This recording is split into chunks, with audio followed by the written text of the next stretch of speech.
Hey everyone, welcome back. We're going to be tackling something today that I think we can all relate to. Mm-hmm. Building resilience, especially when Yeah. life throws those curveballs, Oh, yeah, for sure. And to help us with that, Mm-hmm. we're diving deep into this document. Okay. It's called Building Resilience, Strategies to Stay Strong in Tough Times.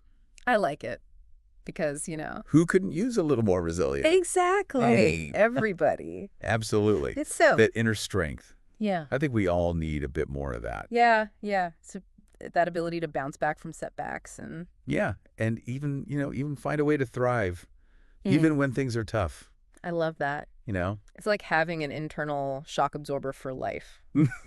That's a good way to put it.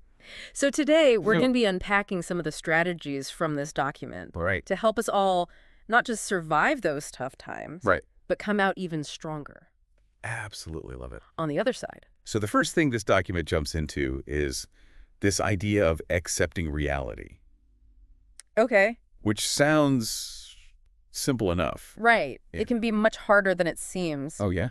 Accepting reality, especially when it's difficult. Right. It doesn't mean that you like it or you agree with it. Right. It's more about acknowledging the situation for what it is. Yeah, it's like trying to ignore a flat tire. Right. Exactly. You can pretend it's not there, Mm-hmm. but you're not going to go anywhere until you acknowledge it Right. and you fix it. We got to deal with it. So first step is facing the music. Okay. But then how do we move from just simply accepting the situation Yeah. to actually feeling more positive and in control? That's a good question. Yeah. And that's where I think cultivating a positive mindset comes in. Okay. And this isn't about, slapping on a fake smile, Right. pretending everything's perfect. Yeah. It's more about choosing where you focus your energy. So, for example, imagine you're stressed about a presentation at work. Yeah. But then you remember you're grateful for your supportive partner Mhm. who helped you practice and the fact that you have a cozy home to come back to. Yeah. Suddenly that work stress feels a little less overwhelming, That's a good point. Yeah, Yeah, it's like adjusting your mental lens to notice those glimmers of hope, Exactly. even when things are tough. Yeah. I've tried that gratitude journaling thing, where you jot down Oh, yeah.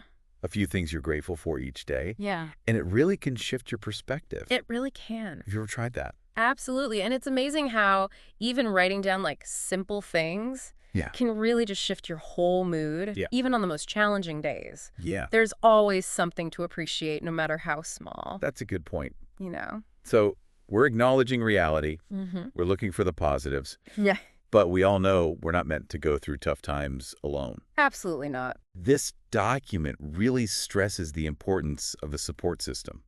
It's crucial. It's Yeah. so crucial to have people you can lean on, Yes. friends, family mentors. Those folks who will provide a listening ear or a shoulder to cry on, or Yeah. maybe a different perspective, that helps you see things more clearly. Yes. I remember when I was going through a particularly difficult time, Yeah. just having a friend to talk to made a world of difference. Yeah. Helped me process my emotions and feel less alone. Yeah. It's like that saying, it takes a village. It really does. And sometimes we all need that village, right? They do. And plus, the document reminds us that asking for help is a sign of strength, not weakness, Absolutely. which is something I think we all need to hear sometimes. I agree. But what about those times when you're feeling overwhelmed with self-doubt or criticism? Mm-hmm. What do we do then? That's where self-compassion comes in. Okay. Think about it like treating yourself Mm-hmm. with the same kindness and understanding Right. that you would offer a friend. Yeah. Going through a similar situation. Yeah. We all make mistakes. Mm-hmm. We all face challenges. Yeah.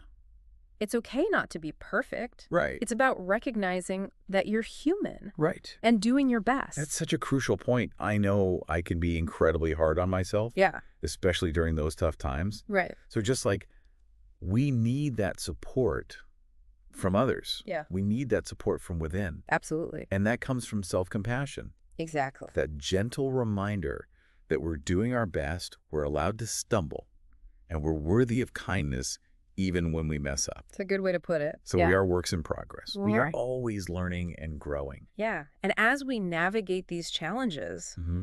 The document highlights the importance of healthy coping mechanisms. It's so important. Right, because when stress hits, it's natural to reach for something to help us cope. Right. And I know I have my go-tos, but the document makes a distinction. Between those constructive and those destructive coping strategies. Makes sense. So sure. we've all been there, right? We have. What are some of those positive strategies? Yeah. Well, the source points out things like exercise, Okay. meditation, Yeah.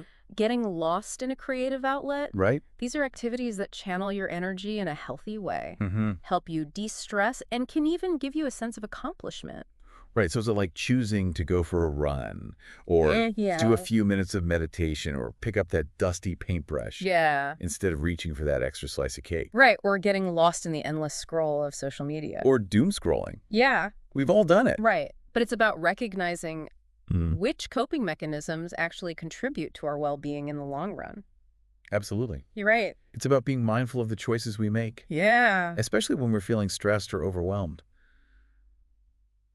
That's a good point. Yeah. And while it's great to have those healthy coping mechanisms in our toolkit, right, the document also reminds us about the importance of breaking down those overwhelming situations into smaller, more manageable steps. Absolutely. I know when I'm facing a huge challenge, it can feel totally paralyzing. Mm-hmm. But setting those small, achievable goals can help you regain a sense of control Right. and start making progress. Absolutely. Even if it's just baby steps at first. Baby steps. Right. Yeah. It's about celebrating those small wins. It is. Yeah. And the document really emphasizes Yeah. focusing on the aspects that are within your control. Right. You might not be able to change the entire situation overnight, Right. but you can identify those specific actions, Yeah. even small ones, Right. to start moving in the right direction. Okay. So make a list, prioritize, Mm-hmm. and start tackling those items one by one. And that sense of agency can make a huge difference. Absolutely. Instead of feeling like a victim of circumstance, Yeah. you're taking charge. You're taking action. You got it. And that can be incredibly empowering. It is. It shifts you from feeling helpless Right. to feeling capable, Exactly. which is a key part of resilience. Absolutely. Now, along with taking action, the document also emphasizes mindfulness. Okay. Mindfulness is a word that gets thrown around a lot these days. It does. But in the context of building resilience, Mm-hmm. it's about being present in the moment, Yes. observing your thoughts and emotions Mm. without judgment. I like that. It's about noticing what's happening internally Mm-hmm. without getting swept away by it. Yeah, it's like taking a step back from that whirlwind of thoughts and emotions. Exactly. Almost becoming an observer Yes. rather than getting caught in the storm. The document suggests simple practices like deep breathing Oh, yeah. to cultivate that sense of mindfulness. Right. Even just a few conscious breaths can help ground you in the present moment Absolutely. and create that sense of calm amidst the chaos. Yeah, for sure. So we're acknowledging reality. We're finding the good. We're building our support system. Yep. We're being kind to ourselves. Yeah. Finding healthy ways to cope. Mm-hmm. Setting those manageable goals. Yes. And being mindful. It sounds like we're building a pretty solid foundation. Yeah, we are. But we're not done yet. We'll be right back Okay. in the next part of this deep dive to explore even more strategies Looking forward to for it. staying strong in those tough times. Look good.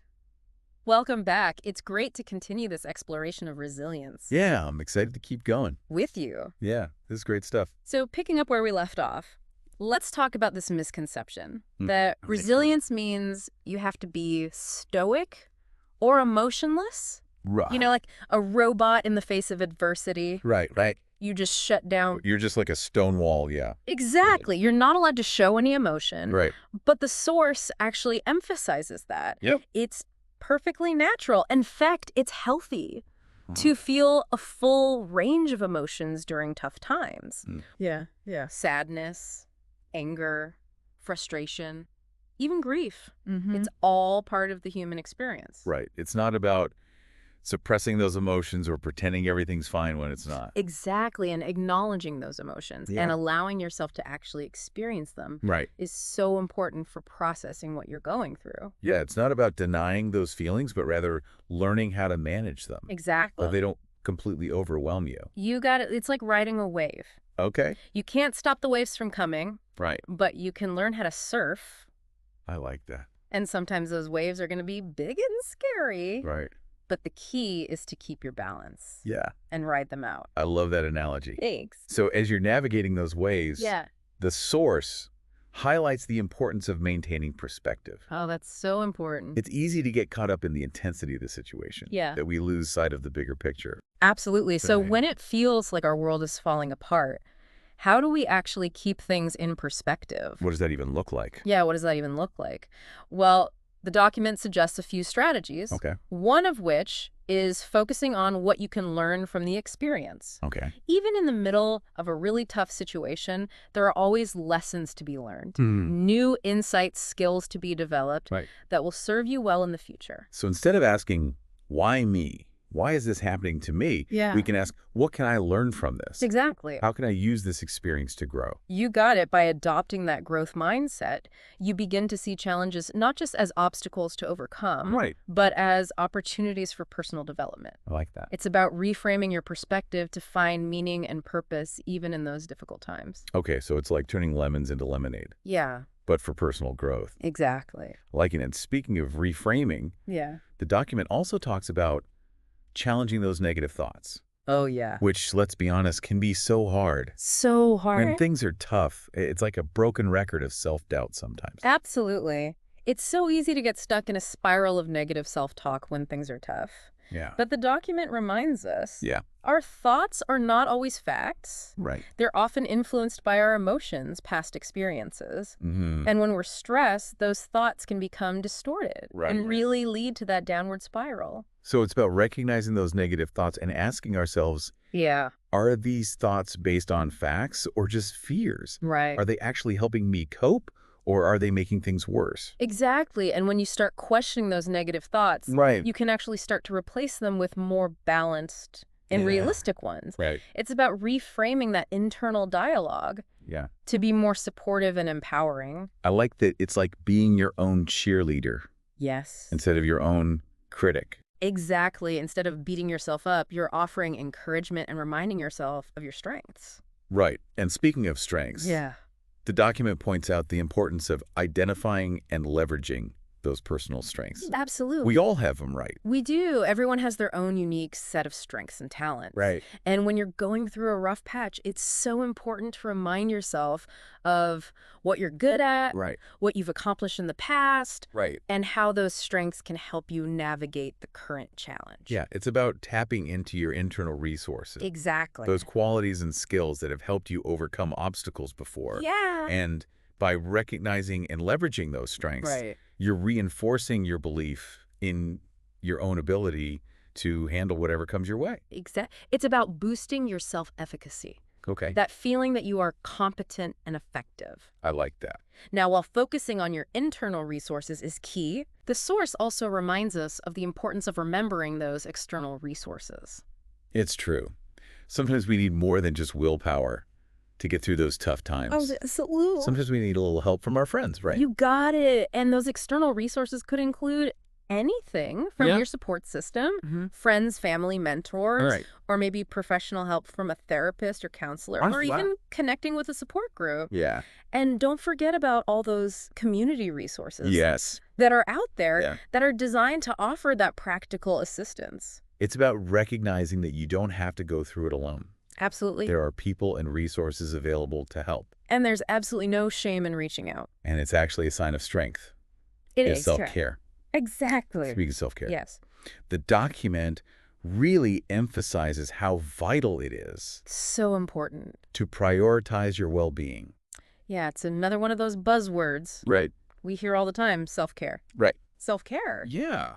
But what does it actually look like in practice? Yeah, especially when you're feeling completely stressed and overwhelmed. Right. What are some actual things people can do? Right. Well, the document suggests a whole range of practices. Okay.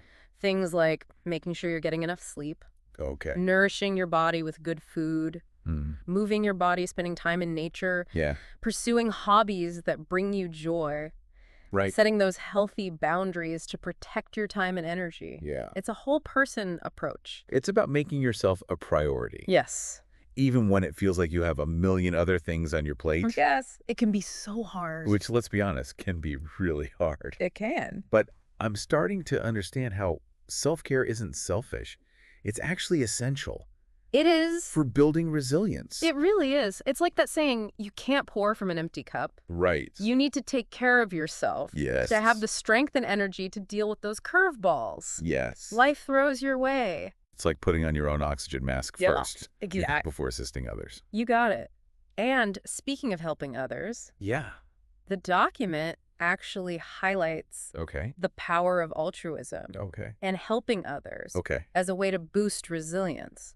It sounds counterintuitive. It does. But focusing on the needs of others could actually be incredibly beneficial during those tough times. Absolutely. It's like you're shifting your attention away from your own problems and focusing on making someone else's day a little brighter. Right. And when you do that, when you shift that focus outwards, it can provide a sense of purpose. Yeah. It reminds you that you have something valuable to offer the world. Exactly. It's like that saying, the best way to cheer yourself up is to cheer someone else up. That's a good one.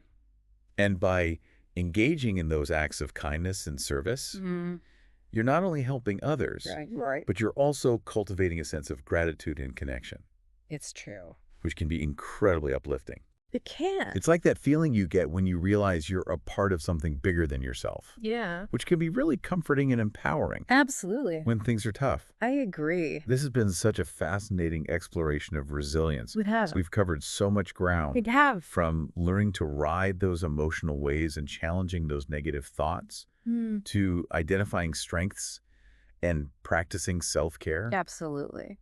It feels like we're building a pretty solid toolkit for resilience. We've covered a lot, but there's still more to uncover. There is. Okay. So in this final part of our deep dive, we'll delve into even more strategies for staying strong in those tough times. I'm ready. Let's do it. Welcome back to our deep dive into building resilience. All right, let's finish strong. We've explored so many great strategies already. We have. But there's still more to uncover. Okay.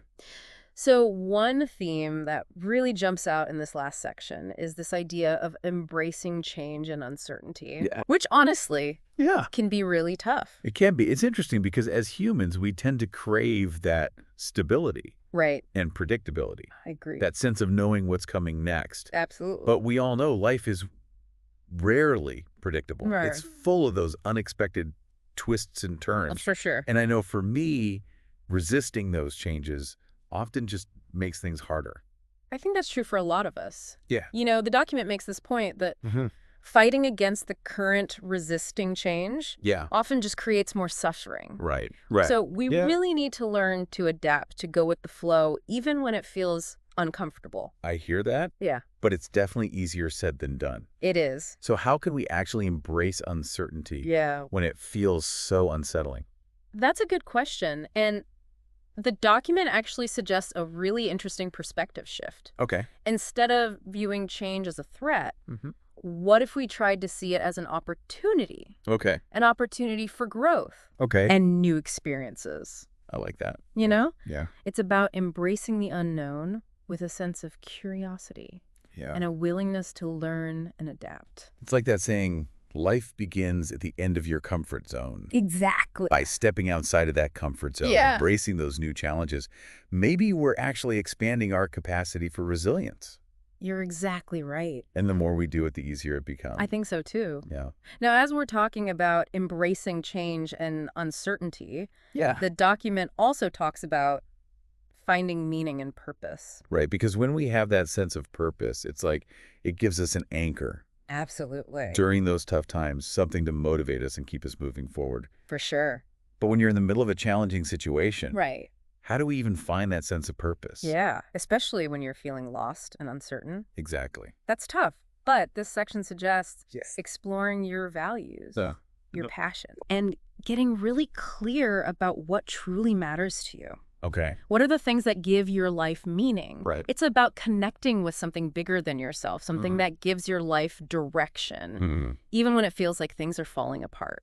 That's a great point. It could be anything from family or your community to a cause, you're passionate about your faith, even a personal goal or aspiration. Absolutely. And by aligning your actions with those values and that purpose, you create a sense of fulfillment and resilience that can help you navigate those challenging times. It's like having a compass to guide you. It is. Okay. And as you're using that compass to navigate those inevitable storms, the document reminds us about the importance of holding on to hope.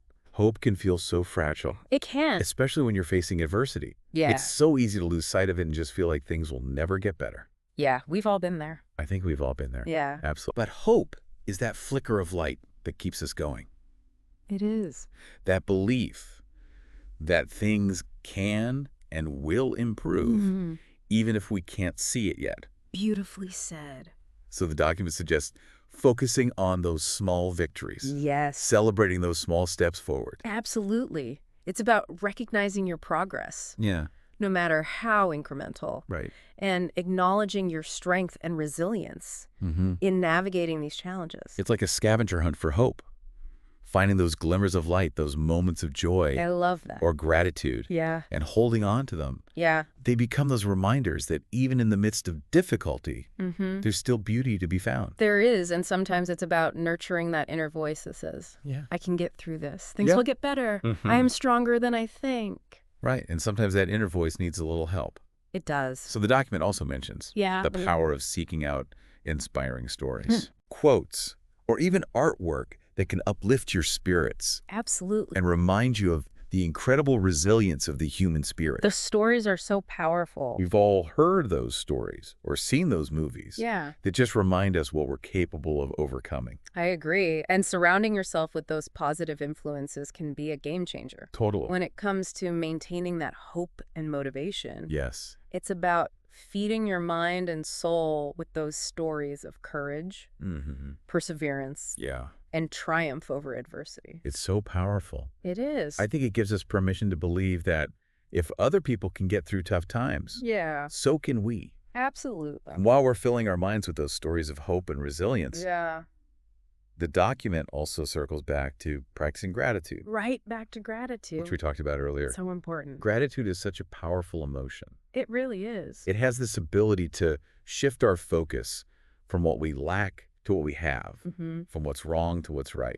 And even in the midst of difficult times, there's always something to be grateful for. Always. It might not feel like it, but it's there. It is. It could be your health, your family and friends, a roof over your head, a delicious meal, or even just this moment, the simple act of breathing. Absolutely. And by focusing on those blessings, even those small ones, we cultivate a sense of contentment that can help us weather those storms. Exactly. It's about intentionally recognizing the good in our lives. And that simple shift in perspective can make a world of difference. It can. So as we're wrapping up this deep dive into building resilience, what are some of the big takeaways you think our listeners should remember? That's a great question. What are those golden nuggets? Well, I think one of the most important things to remember is that building resilience is a journey. It is. Not a destination. Right. It's an ongoing process of learning, growth, and adaptation. Right. And what works for one person might not work for another. Exactly. So it's about experimenting with those different strategies. That's right. Finding what resonates with you. And practicing. You got it. And it's also important to remember that resilience isn't about being invincible or never experiencing hardship. It's about developing that inner strength. Absolutely. And those healthy coping mechanisms to navigate challenges effectively, bounce back from setbacks, and ultimately thrive. Exactly. It's about embracing those ups and downs of life with courage, grace, and that deep down belief in yourself. You said it. So as you continue on this journey of building resilience, I encourage you to think about what really resonated with you during this deep dive. What is one small step you can take today to strengthen your resilience muscle? What is it? Maybe it's starting a gratitude journal, challenging a negative thought, or reaching out to a friend for support. Absolutely. Whatever it is, take that step. Take that step. And know that you are not alone on this journey. We're all in this together. We all have that capacity for resilience within us. We do. And by nurturing that inner strength, Yeah. we can face life's challenges with confidence, hope, and that belief that we can not just survive, Yes. but thrive. This has been such a great exploration. It has. Thanks for joining us for this deep dive. Thanks, everyone. We'll see you next time for another insightful adventure. See you later.